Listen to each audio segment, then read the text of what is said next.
Hello there and welcome to the latest Blood Red podcast from the Liverpool Echo. I'm your host, Joe Rimmer, joined remotely today by Theo Squires. How are you, Theo? Probably better than you. Is that why it's remote today after the Christmas do? No, not at all. I left before you, Theo. Yeah, it was our Christmas do last night, and that explains the absence of Paul Gorst, who tactically booked today off in advance. Doyle is also away, but I don't think it's Christmas do related. I think it was just that he was in Girona earlier this week. And then our producer Ian is away again, not Christmas do related, but off today. So that's why Did we we're forget to hanging out invite him to the remote. Christmas do, by the way? Well, don't probably wasn't best to announce that on the podcast. I'm going to have a tricky conversation now, but yeah. I heard that you left in quite good order, not too long after me. Yeah, it would have been about 15 minutes after you. I didn't have too much drink to drink, to be fair, because I knew I had to be at the AXA for 9 o'clock or whatever it was this morning. And last time I tried to get there this early, two cars broke down in the tunnel, so I didn't make it. So I had to be responsible last night, which I don't think I've ever been able to say after an Echo Sport Christmas do before. Yeah, you are ever the professional. You're getting older, Theo. That's the problem. Yeah, that'll be why. Yeah. Before we crack on and talk, it was a fascinating press conference, wasn't it? Before we talk that, a big thank you to our sponsors, NordVPN, who help us do what we do. So thank you very much, Nord. And to get the best discount from your NordVPN plan, go to nordvpn.com/bloodred. And our link gives you 4 months extra on a 2-year plan. And there's no risk at all with Nord's 30-day money-back guarantee. The link will be in the podcast episode description box. Wherever you're listening to your podcasts, if it's on Apple, we're obviously not live on YouTube today, but do look out for us on YouTube on Mondays and Fridays, and give the Blood Red channel a follow and a thumbs up and all those, press the bell, all those nice things. If you listen on Apple or Spotify or any other place, please leave us a review, give us some stars, and tell us what you think. And I've been getting more and more, honestly, love getting them. So do drop us an email if you want to ask a question or give us a thought. joe.rimmer@reachplc.com. I had a good one this week from David Ramsey. David, thank you for listening from Madrid, where I hope you won't be watching Trent Alexander-Arnold next season. But we suspect you might do. You know, that's just our opinion, but you never know. But yeah, thank you, David, for your support, and thanks for getting in touch. So if you do want to get in touch, that's that email address again, joe.rimmer@reachplc.com, and we'll discuss your questions, your thoughts, anything else you want to send over. Really happy to engage, and thanks very much for your support. Theo, we'll crack on. As I mentioned, really interesting press conference. I thought it was one of Arne Slot's best. It kind of went on for a little bit longer, and he spoke quite candidly about a number of topics, but I think there's only one place to start really, and that was with Darwin Nunez, who 2 or 3 of the questions were about, and he just gave a what I thought really upfront, honest but supportive assessment of Nunez's season so far. Do you think that's fair to say? Yeah, I think it was really refreshing. Obviously it was a more diplomatic question, but if you'd gone to him, Nunez has been rubbish this season, but you'd said that to Jurgen Klopp would have taken it personally. He'd have got really offended. You'd have probably got a snotty answer back. Whereas Arne Slot addressed it going, yeah, he wasn't great for half an hour against Girona. He's struggling in front of goal. That's playing on his mind, and it's meaning he's dipping in performances. But the work rate's still there, and he was just going through everything that he is doing right. It was just a really nice, supportive answer. I'm sure there's been lots of criticism of Darwin Nunez. We've written pieces going, he's not been up to scratch recently. Supporters are saying it on social media. The one thing you can always say is he's got the backing of the fans inside the stadium. But against Girona, it wasn't just he wasn't performing in front of goal. He was ineffectual. He barely touched the ball. When he did, he was giving it away. And against Newcastle, whenever he got it, that's when the attacks were breaking down. So something's not quite right there. So for Arne Slot to not just bury that under the carpet, for him to actually come out and address it, say it, he's sort of kept everyone happy, isn't he? He's like, there is something here. We are working on it. And then he's given this great show of man management to what he said to Darwin Nunez, going, well, it doesn't matter. Don't focus just on your goals. It's that all-round work rate. As long as you're doing this, this, and this, we are happy. You're contributing to this team. The goals will come. It's just a really mature response. And it's what we've seen from him probably last few weeks. He's really coming into his own as this Liverpool head coach. He's happy to say more. He's found his place at this club. He's confident in how the team are performing. and he knows he's got the backing of everyone. They've all bought into his ideas. And the fact that he can be that honest, it's just so refreshing, a bit different to what we've seen in the past. Yeah, I really enjoy his press conferences. And like you touched upon at the start there, he's not as emotional as Jurgen Klopp. And I think you got more emotional answers for good or for bad from Klopp.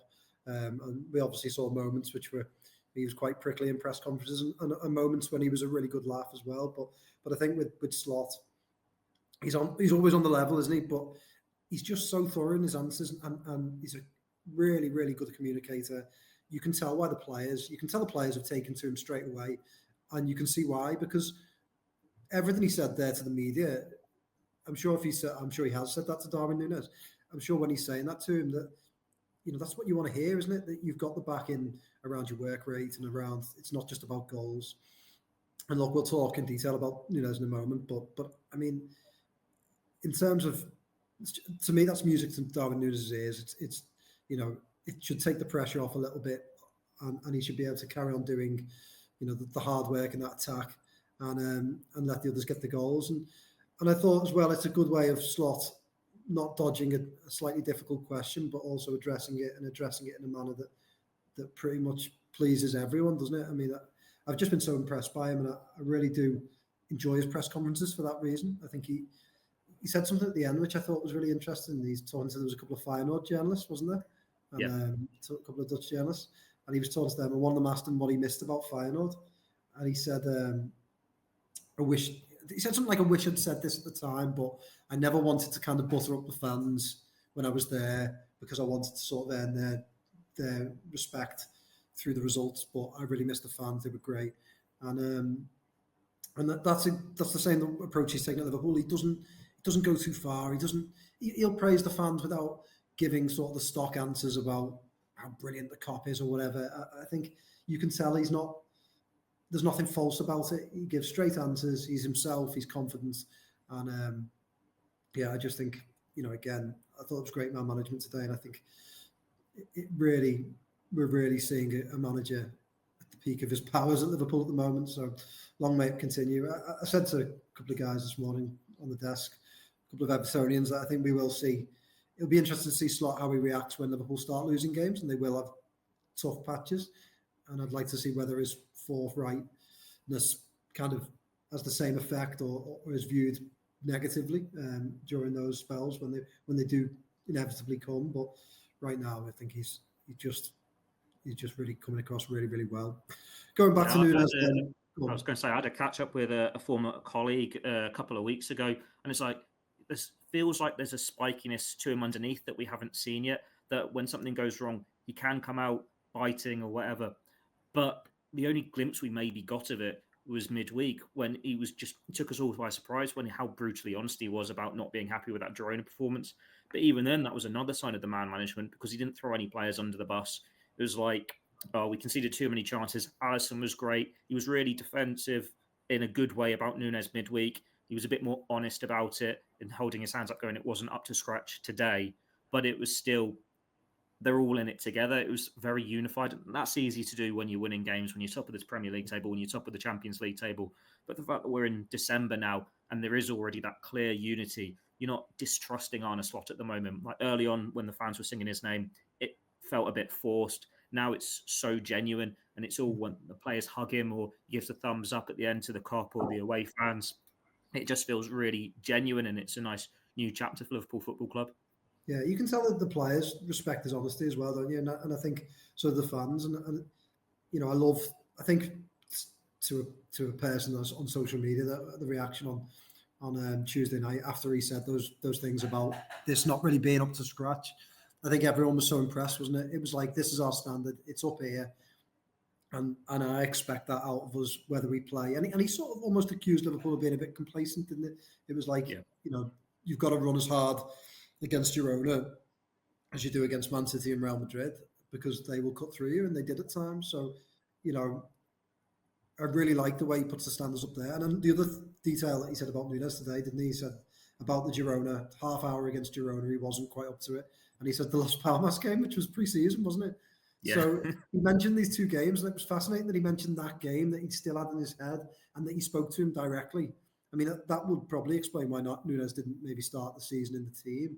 But that he's picked out those 2 games just shows you the standards that he's set immediately upon coming at Liverpool. And I think the players will just respect that and they will respond to it. And if he's upfront about them from the word go, like he clearly has been with someone like Nunez, then they can't dislike playing for them, can they? Even if they find them demanding. And Klopp was demanding in a different way, but yeah, just really, really impressed by him. So to go back to Nunez, Theo, obviously quite a lot of chatter this week, and I think some people might feel like Nunez is being picked on a little bit.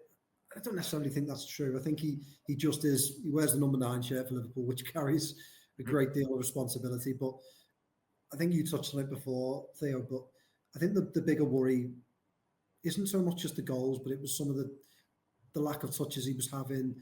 Some of the touches he was having wasn't coming off, was it? Where he wasn't really able to find passes. Does that worry you more than perhaps just the end product? Yeah, it does. In the past, we've seen him get a number of assists for Mohamed Salah in particular, and that's probably part of the reason why Salah likes playing with him so much, the same as he loved playing with Firmino. But he's not linking up that same way now. Like the one that stands out from Girona is that deflected Szoboszlai cross to the far post, where he's got so much time, he's unmarked. He could bring it down on his chest and then volley it. He could side foot it. He could knock it down on his chest or his head or whatever to Curtis Jones, I think, was running on. And he just got stuck in 2 minds of what to do with it. And it bounces off his nose, goes into the ground, and the attack breaks down. And we're used to seeing him miss chances one-on-one. You get a bit frustrated with it, but that's just not Darwin Nunez. Half the time, he's going to find the bottom corner like he did against Newcastle last season. The other half of the time, he's going to put it wide or hit the keeper's feet. It's just him, like the way he's erratic as a finisher. He doesn't have that trademark finish in his locker like Michael Owen's alluded to in the past. I think Robbie Fowler has as well. And that's something that they will no doubt be working on behind the scenes so that he can, when he's one-on-one, have that cool head to find it. But you can forgive those misses in front of goal when you've got Mohamed Salah next to you. And even Diaz and Gakpo, they might not be scoring the same rate as Salah this season, but combined, that's very respectable for the other side, as we saw with Sadio Mane for all those years. You forgive your number 9 for not scoring if those players are. But because Salah's leading the way so much at the moment, it's like, well, what happens if he gets injured or there is a natural drop-off? Because it would be ridiculous if he keeps up this scoring rate, this assist rate all season long. That's when you turn to your number 9 and go, right, you have to step up now. Darwin Nunez was signed to be a more traditional number 9 for Liverpool. He wasn't signed to be a Firmino replacement. It was a player who was going to be capable of getting those goals, letting Liverpool play this different style and be that person who leads from the front, that can get in the box. And that's something that Firmino was criticised for a number of times, that he didn't score enough. And like Nunez last year, nearly gets 20 goals, drops off at the end of the campaign. He dropped off at the end of the campaign in his first year. But like this one, he's not really got started. Like he scored a worldie back in, August, September. He has a tap-in on the line against Leipzig. And then he rounds the keeper after taking a dodgy touch and gets it in against Villa. And then the last few games, he's just got worse and worse. He's having less of an impact. His touches are heavy. The passes aren't right. And he is an emotive player. He goes looking for the criticism online. We've seen that before in terms of what he's done with his Instagram page. And we don't know how much of he actually understands with his English, because obviously he doesn't come out and speak much.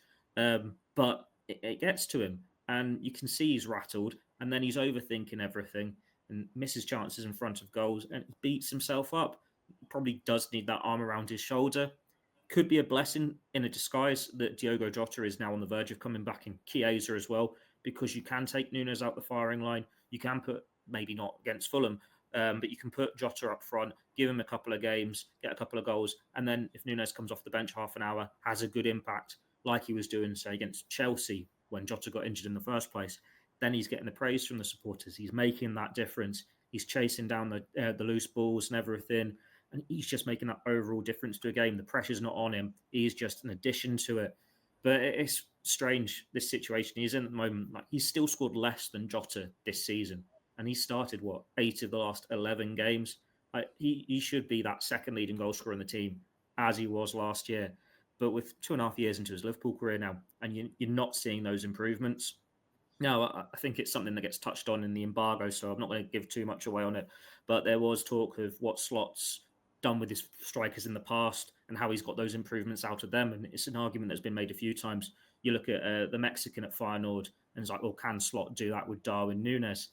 It's like, we're waiting now. Like, halfway into the season, when are you going to explode? You've had that run in the starting 11. It's still not happening. You're probably going backwards. Something's got to click into place here, because if it carries on like this for another 2 months, we are looking at next summer going, it's not really feasible for him to carry on as a Liverpool striker unless he is just going to be that backup option.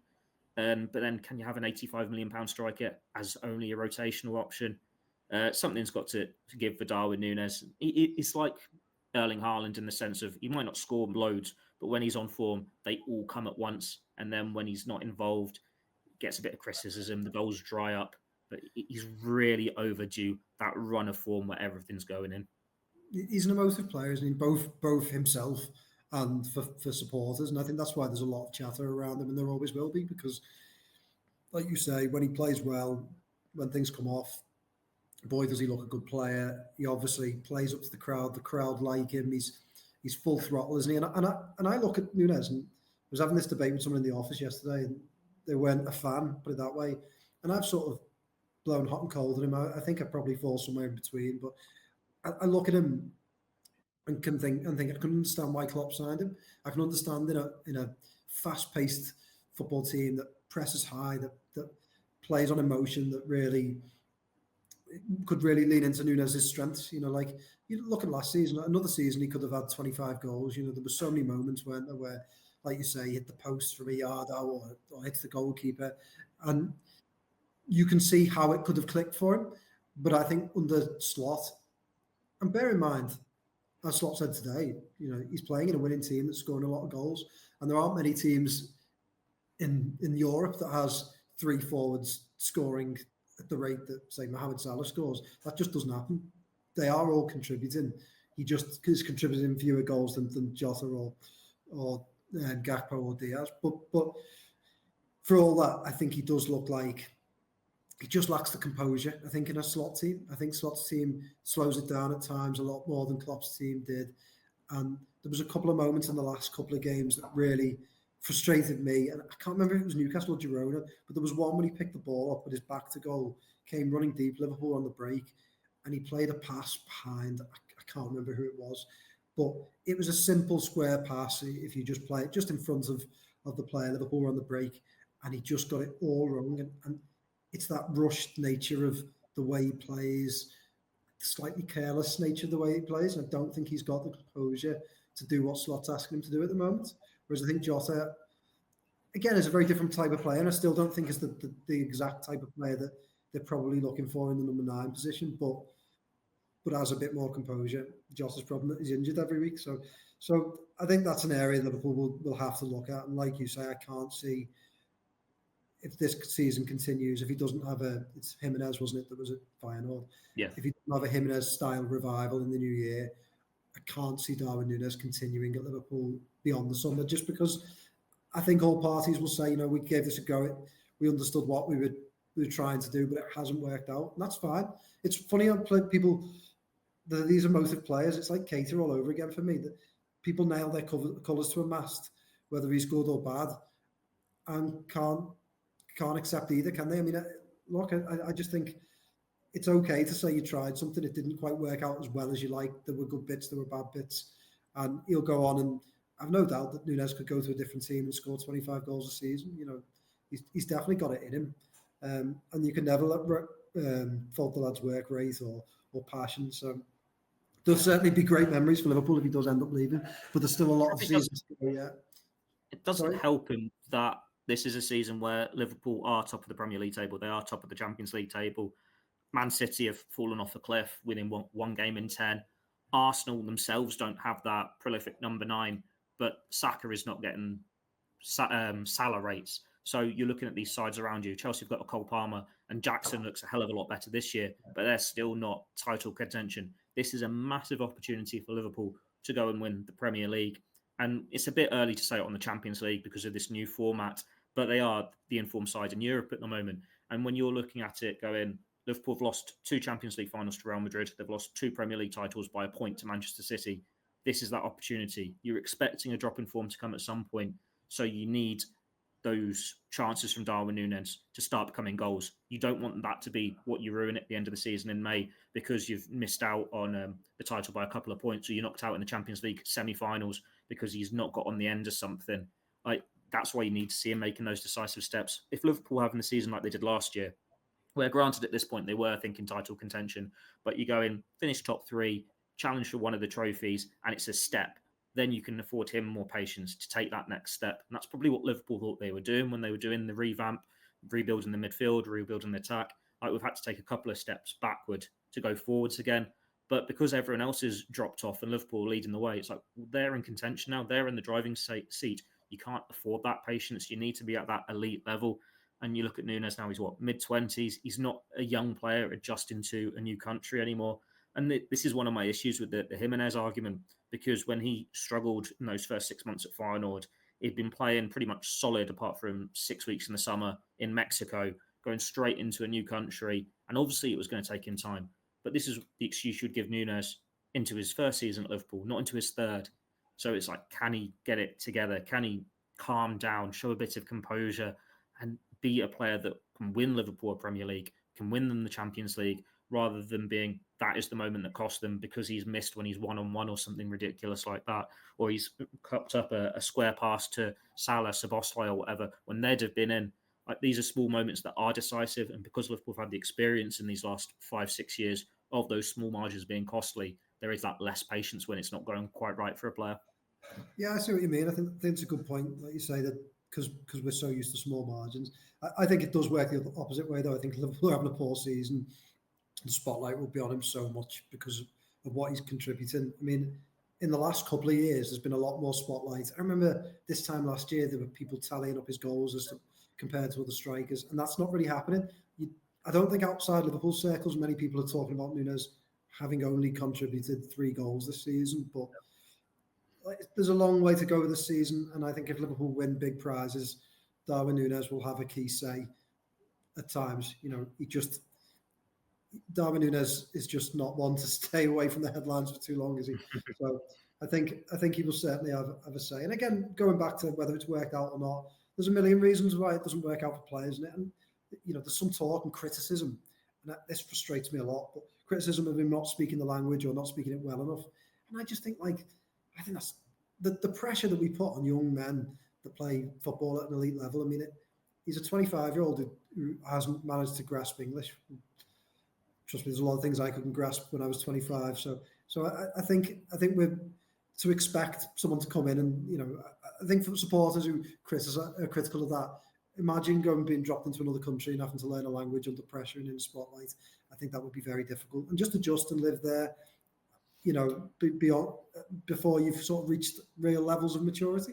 So I think I always think we have to consider that, and certainly for an emotional guy like Darwin Nunez, it can't be easy for him being so far from home, living in a place like this, and trying to sort of succeed in the spotlight. So look, I'm sure we will be talking about Nunez a lot throughout the season, and like I say, I'm sure he will have a major say before it's all said and done.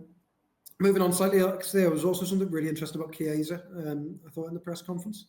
Slot was sort of talking about him getting back to full fitness, but hinting that perhaps he'll have to wait a little bit to get some minutes.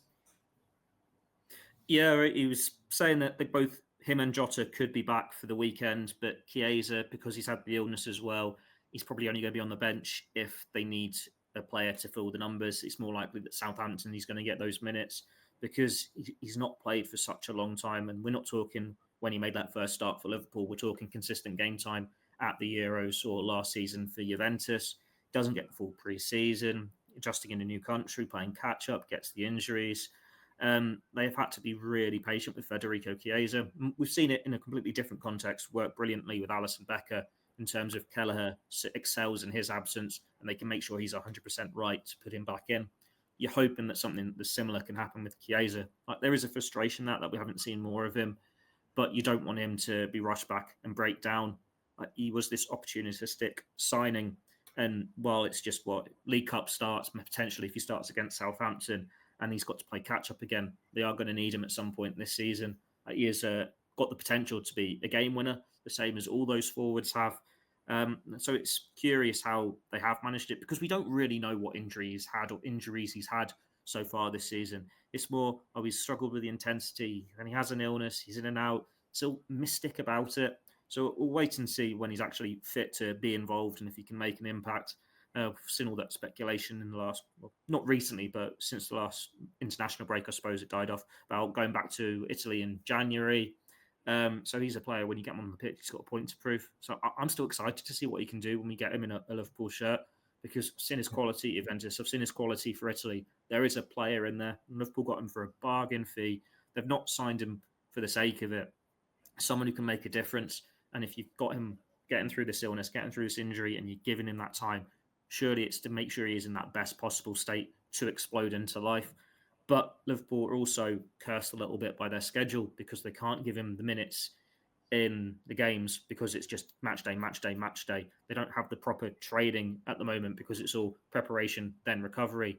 I remember, would it have been 22-23 when Curtis Jones was having all those injury issues, and Klopp was saying it wasn't until Liverpool got out knocked out the Champions League that they could really get him back properly, because then they could do the proper training with him on the pitch to make sure he was in a condition to play. Then they knew what they could expect from him, and that's what Slot said today. At the moment, Chiesa, you could put him in and he'd be fine, or he could be panting, not only getting like half an hour from him. You just don't know what to expect at the moment, and they're not getting enough training from him to judge, because they're playing so many games, and that's going to be the same thing for the next 3-4 weeks.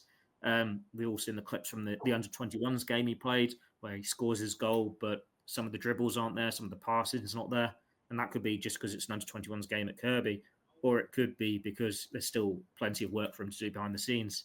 There's a lot of decisions for Liverpool there to make for when he is actually ready to come into the team and make an impact. The other thing, I suppose, is there's no, with Salah in the form that he is, and Salah isn't a player, is he, that rotates out the team much, if at all. And there's just no need to rush him in, is there? I think you're right. I think if they want to get him fully fit and into the best frame of mind and fitness, then they're best sort of taking their time with it, and we'll see. I don't see him going in January, because I just think Liverpool will still want to scratch that itch with him and see whether he's capable and whether they've got themselves a bargain. But I don't know, perhaps they've seen something that we haven't on the training pitch and know otherwise. But yeah, I think it makes sense for him to build up. I think Southampton will probably, I don't think he'll start with it, but he might get half an hour or so there. But then again, like you say, it could be that they're losing that game or chasing that game or holding on to that game, and there isn't really the time or space to put him on. So we'll have to see. I think, like you, very intrigued to see him in action. Right, moving on. Fulham. I think it's going to be a tough old game tomorrow. I think looking at the way they played against Arsenal last week, they beat Brighton the week before. They've had some weird results this year, Fulham, because I've seen that they lost 4-1 at home to Wolves. There's been some ups and downs, but they certainly look a dangerous team, and they look a team capable of taking points off big teams, don't they?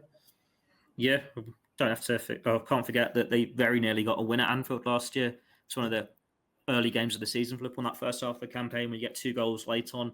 But Fulham have always been that threat against the big teams, and they pushed Liverpool all the way in the League Cup semi-finals as well. They've got a very good defence. Bernd Leno in goal obviously didn't get the chances he probably deserved at Arsenal. It wasn't quite happening for him, but it just clicked at Fulham. Good midfield players. Like we know, Harry Wilson was never going to maybe do it at Liverpool, but elsewhere in the Premier League he could thrive. Seen today he's got goal of the month. I think he's only an impact sub for them as well. They've got some really good players that it's maybe not worked for at other Premier League teams, and they've got it together. Marco Silva is a manager that Jurgen Klopp especially always spoke really highly of. They play the right style of football that's attractive to watch. Liverpool trusted them with a couple of loan deals in the past, or they've gone to them to poach a couple of their youngsters. It's a really good club to follow as a neutral, and they do really match these teams. Like, they're unlucky last week against Arsenal because it's only a set piece that undoes them in the end. You think if they had that bit more quality in the team, maybe they could be pushing for Europe. But then when you have that bit more quality, as they did with Polina, who they sold in the summer to Bayern Munich, they get picked up pretty quickly. But for them to have not suffered a drop-off from losing the star midfielder, that's a credit to everything they're achieving there.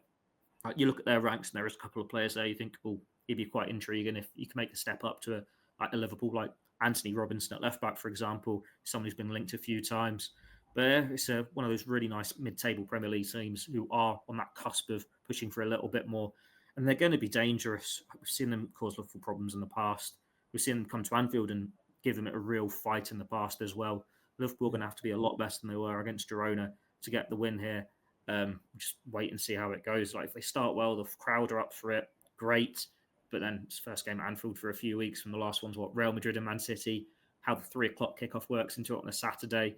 It's all up in the air, isn't it? And to what sort of Liverpool you're going to get at the moment, because it's been a strange couple of weeks for them with the dropping points at Newcastle, the derby being called off, and then Girona not really being the best performance. It wasn't, but they got the job done, didn't they? And I feel like there's that X factor about Liverpool this season that feels like they get jobs done. I think they've got some really tricky fixtures, and I look at some of the away games that they've got to face. I mean, they obviously have still got to go to sides like Fulham, Brighton, away from home. And they're going to be tested. And I think some of the teams like Arsenal have dealt with a lot of tough away games early doors, but for all that, they've dropped a lot of points. So if Liverpool can just not drop as many points as Arsenal and Man City have done, then they should be fine, shouldn't they? It's very early on, and I don't want to get carried away with title talk. There is a former Echo employee who texts me now after every match day to tell me it's happening and that we're going to be covering a title win next summer. But I just think it's very, very early in the season, and we've seen that teams can have drop-offs. And I don't really know as well how an Arne Slot team reacts to some tricky results. So far, the tricky moments, they've reacted really well. In fact, I'd go as far as saying the draw at Newcastle was one of the most encouraging games of the season for me because of how badly they got outplayed in the first half, but then went through the gears in the second half to almost, and they were unlucky not to, but almost take the game away from Newcastle. But for a goalkeeping error at the end, they would have done that. So I thought that was really, really impressive. So if they can react like that when they go away to some of the other tough teams, then that would be massively encouraging. But don't forget, they've still got places like Stamford Bridge to go. They've still got places like the Etihad, the Amex, and some of these games like Fulham. So, but yeah, I mean, sorry, Tottenham in a couple of weeks as well. Tottenham, and you don't know what sort of Tottenham side are going to turn up. So, but these ones, they can't overlook them. I think there's sometimes a temptation, isn't it, to look at home games and go, that's a win, and we move on to the next tougher games. But we've seen, haven't we, in the last couple of years that teams like Fulham, like Brighton, they come to play and they will force you to make mistakes, and they will get goals. So it'll be really interesting. But I watched that Fulham Arsenal game, and I think there are areas that Liverpool can really exploit Fulham, and having Jota back as a boost, and having, I know they haven't had the week off, but last weekend off just to sort of slow the schedule down a bit, I think it's probably worked out all right for Liverpool.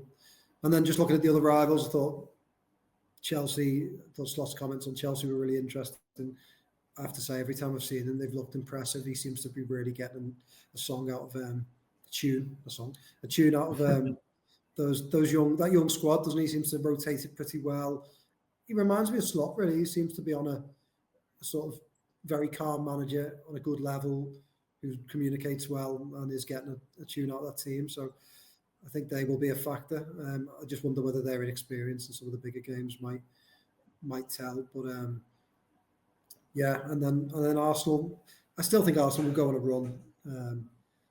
I watched them last weekend, and they were slightly unlucky against Fulham but for a very close offside, they would have scored the last minute winner. And they did have that bit about them where it felt like they were going to keep going until they scored. And the offside flag saved Fulham and saved Liverpool really from them clawing a couple of points back. But I still fancy Arsenal to go on a bit of a run. And surely this City thing's crazy, isn't it? It can't last forever. But watching them lose a game in midweek again, it's just, I don't know about you, Theo, but I keep waiting for them to just click back into gear, but it doesn't seem to be happening, does it? No, it's 10 games now where they've only won one. Mm-hmm. It is like Liverpool 2 years ago and then Liverpool 4 years ago, where they've just got to adjust. This is the season they've got on their hands now, whether it's just because Rodri's out or it's an aging squad. You've got the cloud hanging over there with all the charges, players there are a bit injury prone at times as well. There's a lot there that needs to be resolved, and they probably will pick it up together at some point. You can't have the quality of Kevin De Bruyne, Erling Haaland, and the rest and not get results at some point. But it's how far back are they when it does click back into gear? Liverpool were lucky when they managed to pull it together in 2021, got the top 4 finish, and that took Alisson scoring at West Brom to put them in that position. But then we saw them fall short 2 years ago. So it's at what point do City get it together? And it just doesn't seem to be a team at the moment. There isn't that unity there. They're squabbling on the pitch. Players like Kyle Walker, who looks past it, and we've broached it on podcasts before. It's like how much of that squad is because of the charges hanging overhead, that players have had to be retained because they've not been able to get the replacements they want. They haven't been able to sign the players they want anyway to take it in the next level. You look at some of the players they've sold as well, whether it's a Cole Palmer or an Alvarez. It's like, that's exactly what City needed to be pushing forward. They needed them to be going into the starting 11 to revamp, move forward. And instead, it's just relying on the same old tired heads around a Haaland, and he's completely lost, isn't he, in games where it's not going City's way. He's still getting a couple of goals here and there. But yeah, it's quite nice to see it happening to them rather than it happening to Liverpool a couple of times. Like you push them all the way, win a title, and then you drop back a couple of steps. Like the fact that Liverpool have got this great opportunity this year is because for once City have had their wings clipped. Yeah, that's exactly it. It is nice. I mean, I won't lie. When Liverpool are playing well and you're checking City's results and you see that, then you're checking United's results as well, and they're also struggling. It makes it all the sweeter, doesn't it? I mean, yeah, like you say, with City, they are some strange sales, aren't they? You've got Julian Alvarez and Cole Palmer. You look at them and you think, yeah, they seem like the next phase of their team. I don't know. You know, I hadn't really thought of it about whether they're hanging on to players because of the charges or whatever. But I thought it was just a case of them really not evolving at the time when they should have done. And that's a really tough thing to do, isn't it, in football? And I think Liverpool are facing that question now, aren't they, with 2 of their out-of-contract players, Salah and Van Dijk. Do you hand them new deals and run the risk of suddenly them having a bit of drop-off and you struggling? Or do you sort of cut them off early now and try to evolve, which also brings it with its own pain? But City have had enough fun in the years beforehand to endure this period anyway now. So it's a huge opportunity for Liverpool. Let's pick our teams for the Fulham game and do some predictions before we go. I mean, the back 4 sort of picks itself, doesn't it? Yeah, there's still no one else available, is there? Alisson's in goal, his first Premier League appearance since that Palace game. Mm-hmm. Trent, Gomez, Van Dijk, and Robertson. You could maybe argue, is this one you put Krancer in for? But you've got that Southampton game in the League Cup. That's probably when you rotate the defence. The only issue is they've only got one player they can rotate in that defence. So does Trent have to go again? Is that the game you rest Robertson, so Gomez has to go left back. And that means Van Dijk goes again. It's going to be an interesting one for Arne Slot next week. For this one, they can just go for that full strength back 4, back 5. At least it's a Tuesday, Saturday turnaround. That's not too strenuous. And they haven't had to come back too far from Spain. It was the earlier kickoff. It's quite a nice one for them. Yeah, definitely. Yeah, can't argue with that. What's your midfield then? Obviously McAllister suspended.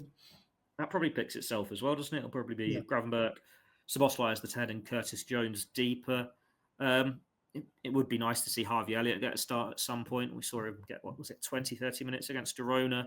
But again, Southampton's the one where you unleash him there, get him really back on the bike. He'll hopefully get a good sub appearance against his former club against Fulham. But at the moment, they don't need to rotate it too much, which leads to an obvious change in the attack, I think. But the rest of the team at the moment, you can just keep as it is. What's your obvious change in the attack? Because I'm not going to disagree with you on midfield. Darwin Nunez is getting benched. It'll be Luis Diaz in attack for me. He needs to be taken out the firing line. Yeah, Diaz down the centre. I think there's a clip going around from the inside training video where Slot's shouting Diaz number 9. So whether that's something they're working on in preparation for this.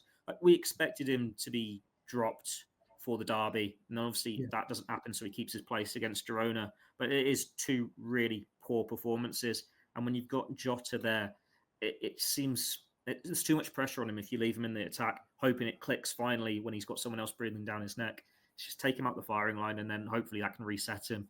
But Gakpo's playing so well, you don't take him off the left, and he likes to rotate between those three, with Salah being the constant. So it seems like it's Nunez' time to drop out with Diaz up front. See, I suspect he will do what you've just said. I just wonder whether you give Nunez one last go, because obviously with Jota coming back in, and you'll probably try and get him off the bench for this one. Whether At least it's at Anfield, so he's not getting booed or anything, is he? The fans are chanting his name from start to finish. But yeah, it's just not happened for him since Jota's been injured. So what's your prediction then? Not a 7-goal thriller. I'd like to think Liverpool were a bit more controlled than they were last year. I'll go 2-1 Liverpool. I would have said 3-1, but because they gave Arsenal such a fight, I reckon it'll be a bit tighter. Same, exactly the same. 2-1 as well, and I think it will be a bit of a scrap. And I think I almost feel like Fulham could take the lead tomorrow. Could be It could be one of those nervy afternoons at Anfield, but these are the nervy afternoons that you've got to get through, isn't it, to carry on and win big things. Right, we'll be back. Well, I won't be back on Monday, but we will be back on Monday to look back on Fulham, to look ahead to Southampton in the world's greatest cup competition, the quarterfinals of the League Cup, and to continue on this busy festive period. Theo, thanks very much for your time. Everyone, thank you for listening. Remember to do all those nice things, stars. It's a giving time of year, isn't it? So give us some stars, give us some thumbs up, give us some comments, and we will see you next time on the Blood Red Podcast. Ta-ra.